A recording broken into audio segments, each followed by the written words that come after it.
Hello people! So for today's vlog, oh my, ayan, sinubukan ko po ang pagsuot ng hair extension. Wala lang. Actually, gusto ko naman talaga mahaba yung hair ko.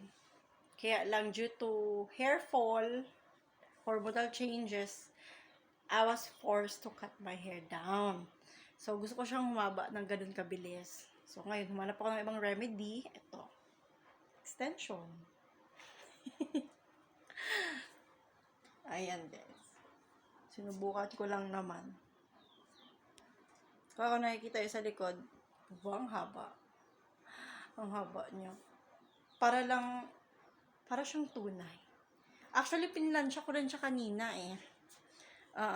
Pinlansya ko siya gamit ito.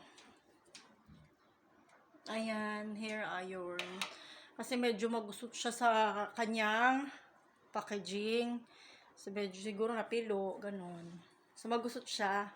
So, para mag-straight siya, guys, since pwede pala siyang plansyahin, may heat resistance siya up to 160 degrees. So, I tried myself na plansyahin siya.